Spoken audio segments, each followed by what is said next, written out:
aksiyonniy paraliz deydi, shu doyalar tortib qo'ldagi nerv chiganlarini zararlab qo'yadi. Bu 3 yoshli bemorimiz shikoyati chap qo'lida harakatlari cheklanishi bilan kelgan.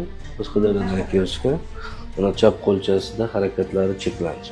Bu endi tug'ruq travmasini asorati bu pleksit deydi.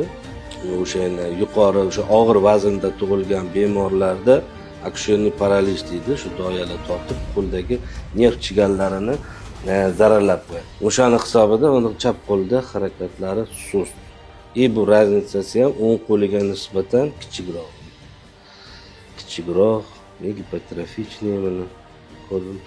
Asosiy belgilari ana qo'g'irchoq qo'l simptomi bo'ladi. Xuddi osilib turadi, harakatlari juda cheklanadi. Mana yurganda ham qo'llari chap qo'li yig'ilgan holda harakat. Shu holati mana qo'g'irchoq qo'l simptomi.